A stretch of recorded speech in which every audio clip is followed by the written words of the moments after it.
अस्सलाम वालेकुम स्टूडेंट्स। आज के इस वीडियो लेक्चर में हम डिस्कस करेंगे class 9 chemistry unit 3 periodic table and periodicities का एक टॉपिक शील्डिंग इफेक्ट।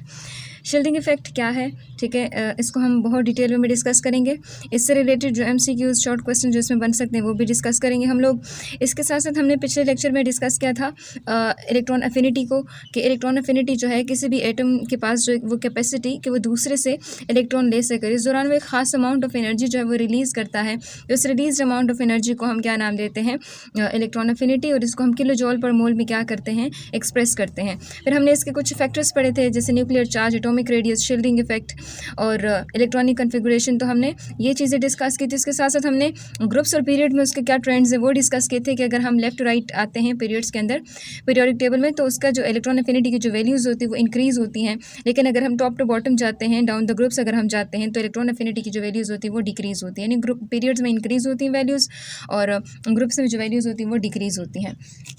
सो आज हम शील्डिंग इफेक्ट डिस्कस करेंगे। पिछले वीडियोस में हम शील्डिंग इफेक्ट को शॉर्ट वे में इस तरह से हम इंट्रोड्यूस कर चुके थे। आज जो है हम फिर से इसको डिटेल वे में डिस्कस करेंगे, इसके मुख्तलिफ ट्रेंड्स जो हैं वो भी डिस्कस करेंगे। सबसे पहले आपके पास आता है शील्डिंग इफेक्ट। एटम का स्ट्रक्चर आप लोगों को यहाँ पर नज़र आ रहा है। तो यहाँ पर आप देख सकते हैं कि दरमियान में एक न्यूक्लियस, उसके इर्द गिर्द जो है वो शेल्स है जिसके अंदर इलेक्ट्रॉन्स जो है वो डिस्ट्रीब्यूट हो चुके हैं। तो इस पॉजिटिव चार्ज के न्यूक्लियस के अंदर चूँकि पॉजिटिव चार्जेस होते हैं, प्रोटॉन्स होते हैं, और इसका इन इलेक्ट्रॉन्स के ऊपर एक इफेक्ट होता है जिसको हम आमतौर पर न्यूक्लियर चार्ज कहते हैं। सो ये जो न्यूक्लियर चार्ज होता है इस शेल के इलेक्ट्रॉन के ऊपर भी इसका इफेक्ट होता है, इस शेल के इलेक्ट्रॉन के ऊपर भी इसका इफेक्ट होता है, इसके ऊपर भी और इसके ऊपर भी। तो जितना न्यूक्लियस से फासला जो है वो बढ़ता जाता है, एटम का साइज़ बढ़ता जाता है, तो न्यूक्लियस का जो इफेक्ट है ना, जो शेल्स होते हैं उसके ऊपर कम होता जाता है। तो जितना एटम्स और आखिरी शेल के दरमियान फासला बढ़ जाते हैं तो न्यूक्लियस का जो इफेक्ट होता है वो थोड़ा सा कम हो जाता है। क्यों? क्योंकि यहाँ पर दरमियान में बहुत सारे इलेक्ट्रॉन्स आ जाते हैं और ये इलेक्ट्रॉन्स क्या कर लेते हैं, इस न्यूक्लियर चार्ज को पकड़ लेते हैं और आखिरी शेल के इलेक्ट्रॉन तक उसको नहीं जाने देते। यानी जिसको हम कह सकते हैं कि इस इलेक्ट्रॉन ने, यानी दरमियान वाले जो इलेक्ट्रॉन्स इसने क्या किया, शील्ड कर लिया है इस इलेक्ट्रॉन को। किस चीज़ से? जो न्यूक्लियर चार्ज उससे उसको छुपा लिया है, शील्ड कर लिया, उसके लिए ढाल बन गया। ये जो इलेक्ट्रॉन्स हैं ये ढाल बन चुके हैं किस चीज़ के आगे, ये जो न्यूक्लियर चार्ज उसके आगे, और इस न्यूक्लियर चार्ज को, न्यूक्लियर इफेक्ट को आखिरी शेल के अंदर जो मौजूद इलेक्ट्रॉन्स वहाँ तक नहीं जाने देते। तो इन दरमियान वाले इलेक्ट्रॉन्स ने एक इफेक्ट प्रोड्यूस किया है जिसको हम नाम देते हैं शील्डिंग इफेक्ट। और शील्डिंग इफेक्ट को बहुत डिटेल में हम डिस्कस करेंगे। कहते हैं electrons in atoms are distributed in different shells और ऑर्बिट्स। यहाँ पे आपको बताया गया है कि जो इलेक्ट्रॉन्स होते हैं उसको डिफरेंट शेल्स और ऑर्बिट्स में एटम के अंदर डिस्ट्रीब्यूट किया जाता है and they are revolving around the nucleus. और ये क्या करते हैं, न्यूक्लियस के गिर्द क्या करते हैं, रिवॉल्व करते हैं, गोल चक्कर लगाते हैं। सो कहते हैं electron in the valence shell spend most of the time away from the nucleus than the inner orbital electrons. और ये आमतौर पर देखा गया है कि जो बाहर के इलेक्ट्रॉन्स होते हैं, जो वैलेंस शेल के इलेक्ट्रॉन्स होते हैं, वो न्यूक्लियस से आमतौर पर ज़्यादातर टाइम जो है वो दूर गुजारते हैं अंदरूनी जो इलेक्ट्रॉन्स होते हैं उसके मुकाबले में। यानी जो अंदर के इलेक्ट्रॉन्स होते हैं वो न्यूक्लियस के करीब है, लेकिन जो आउटर इलेक्ट्रॉन्स होते हैं वो न्यूक्लियस से ज़्यादातर दूर रहते हैं। और ऐसा क्यों है? Because these electron do not feel the full effect of a positive charge of the nucleus. और कहते हैं क्योंकि ये जो इलेक्ट्रॉन्स होते हैं, जो आखिरी शेल के इलेक्ट्रॉन्स होते हैं, ये अच्छी तरह, यानी अच्छे से जो न्यूक्लियस का ये पॉजिटिव चार्ज का जो इफेक्ट है न्यूक्लियस के अंदर जो मौजूद है, तो उसका इफेक्ट अच्छे से वो महसूस ही नहीं कर पाते। ठीक है, अब ऐसा क्यों है कि वो न्यूक्लियस के इफेक्ट को अच्छे से महसूस नहीं कर पा रहे? कहते हैं as the number of shells increases between the nucleus and the valence shell the shielding effect will be increased. ऐसा क्यों है कि मतलब जो पॉजिटिव चार्ज का इफेक्ट है वो आखिरी शेल के ऊपर नहीं आता, क्योंकि दरमियान में बहुत सारे इलेक्ट्रॉन्स आ रहे हैं जो कि इसको शील्ड कर रहे हैं, छुपा रहे हैं, किससे? पॉजिटिव चार्ज से।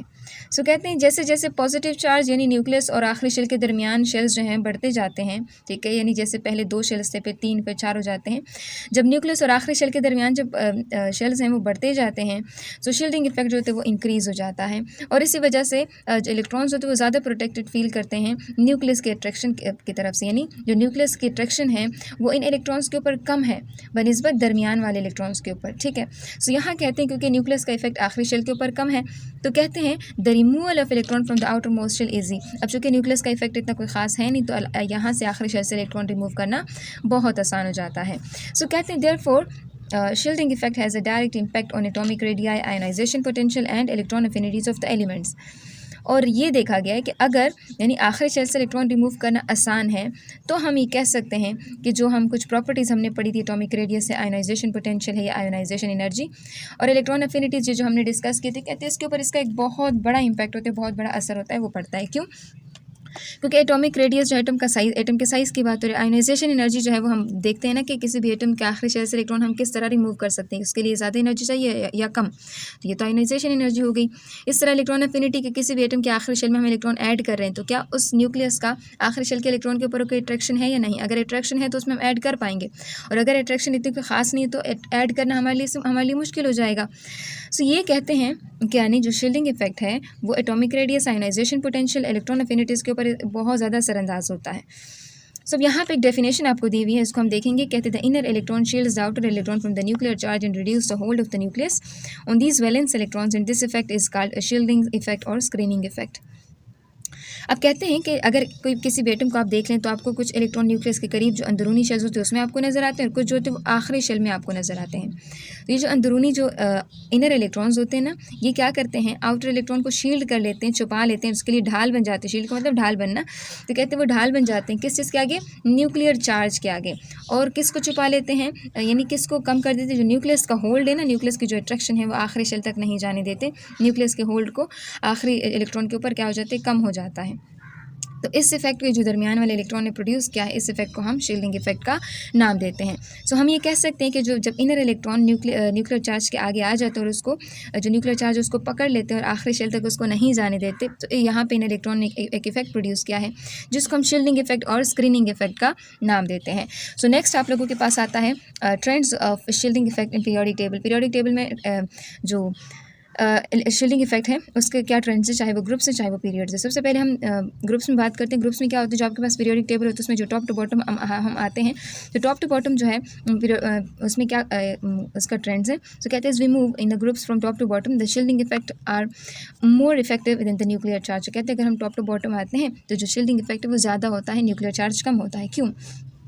इसलिए क्योंकि जो न्यू शेल्स होते हैं वो एटम के अंदर हर एक पीरियड के साथ नया शेल जो होता है उस एटम में ऐड होता है। अगर हम टॉप टू बॉटम आते हैं तो नए शेल की एडिशन होती है, सक्सेसिव एडिशन होती है नए शेल्स की, जिसकी वजह से एटम का साइज़ बढ़ जाता है। एटम का साइज़ बढ़ने से न्यूक्लियस और आखिरी शेल के दरमियान जो है वो नए शेल्स की एडिशन हो रही होती है।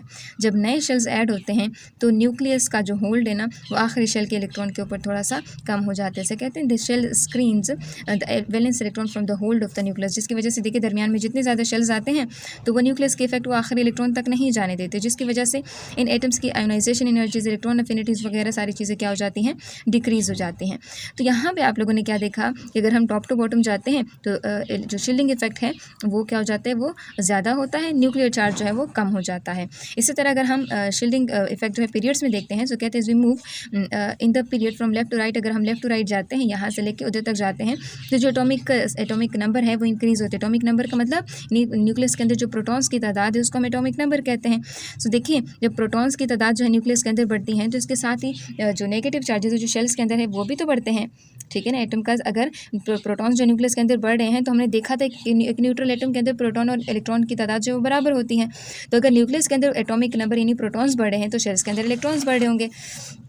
सो यहाँ पर आप लोगों से कहते हैं तो पॉजिटिव चार्ज न्यूक्लियस के ऊपर क्या हो जाते हैं, न्यूक्लियस के अंदर इंक्रीज़ हो जाते हैं, यानी प्रोटॉन जो ज़्यादा हो जाते हैं, न्यूक्लियर चार्ज बढ़ जाता है।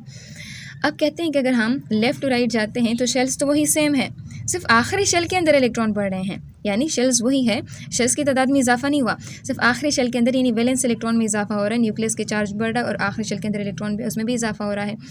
तो शेल्स चूँकि वही है उसी के अंदर इलेक्ट्रॉन जो ऐड हो रहे हैं, न्यूक्लियर चार्ज जो है यहाँ बढ़ रहा है, लेकिन कोई शील्डिंग इफेक्ट में खातिर ख्वाह इजाफा नहीं हो रहा, ठीक है, जिसकी वजह से न्यूक्लियर चार्ज को हम कह सकते हैं कि वो बढ़ रहा है, वो विन कर रहे हैं, वो जीत जाता है किस चीज़ के ऊपर, शील्डिंग इफेक्ट के ऊपर, क्योंकि जो शील्डिंग इफेक्ट तो कांस्टेंट रहता है।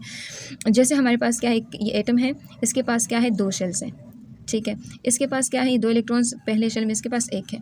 अब देखें आखिरी शेल में इसके पास 1 है, अब ये 2 शेल्स यहाँ भी है, ठीक है, यहाँ पर 2 इलेक्ट्रॉन्स हो जाते हैं। इस तरह अगर हम यहाँ देखें तो यहाँ पर वही 2 इलेक्ट्रॉन्स, लेकिन यहाँ पर 3 इलेक्ट्रॉन्स हो जाते हैं। तो यहाँ पे जो शील्डिंग इन दरमियान में फॉर एग्जांपल इलेक्ट्रॉन ने काज की है, ठीक है, तो शील्डिंग तो वही सेम आ रही है। देखिए शील्डिंग सेम है, सिर्फ न्यूक्लियस के अंदर प्रोटॉन बढ़ रहे हैं, शेल्स के अंदर इलेक्ट्रॉन्स बढ़ रहे हैं, तो दोनों के बीच में अट्रैक्शन बढ़ रही है। सो न्यूक्लियर चार्ज जो है वो क्या है, बढ़ रहा है, और जो शील्डिंग इफेक्ट है वो क्या है, वो कॉन्स्टेंट रहता है। पीरियड्स में जो है शील्डिंग इफेक्ट कॉन्स्टेंट रहता है और न्यूक्लियर चार्ज जो है वो बढ़ता है। इस तरह अगर हम ग्रुप्स में देखें तो शील्डिंग इफेक्ट बढ़ता है और न्यूक्लियर चार्ज जो है वो कम होता है। सो हमने हमने क्या देखा कि एक एटम के अंदर जो है न्यूक्लियस के अंदर प्रोटॉन्स होते हैं, शेल्स के अंदर इलेक्ट्रॉन्स होते हैं। अब जितने ज़्यादा शेल्स होते हैं उसके अंदर इस तरह इलेक्ट्रॉन में भी इजाफा होता है। तो जो दरमियान में जो न्यूक्लियस और आखिरी शेल के दरमियान जब इलेक्ट्रॉन्स जो हैं शेल्स के अंदर ज़्यादा हो जाते हैं तो ये इलेक्ट्रॉन्स क्या करते हैं, ये न्यूक्लियस के इफेक्ट को पकड़ लेते हैं, उसको होल्ड कर लेते हैं, जिसकी वजह से न्यूक्लियस का जो इफेक्ट है वो आखिरी शेल तक नहीं पहुँच पाता। तो हम ये कह सकते हैं कि आखिरी शेल के इलेक्ट्रॉन ने न्यूक्लियस के इफेक्ट को यानी न्यूक्लियस इसको उसके आगे इस इलेक्ट्रॉन जो है इसको शील्ड कर लिया है न्यूक्लियस से, ठीक है, न्यूक्लियस के इफेक्ट को। तो इस इफेक्ट को हम क्या नाम देते हैं, शील्डिंग इफेक्ट का नाम देते हैं। और शील्डिंग इफेक्ट जो ग्रुप में हम देखें तो टॉप टू बॉटम इंक्रीज़ होता है और न्यूक्लियर चार्ज जो वो डिक्रीज़ होता है। लेकिन अगर हम पीरियड्स में बात करें तो जो शील्डिंग इफेक्ट है वो क्या होता है, वो कांस्टेंट रहता है, लेकिन जो न्यूक्लियर चार्ज है वो क्या होता है, बढ़ता है। तो ये हमने डिस्कस किया शील्डिंग इफेक्ट। नेक्स्ट वीडियो में हम इंशाल्लाह इलेक्ट्रोनेगेटिविटी को बहुत डिटेल में डिस्कस करेंगे, ठीक है।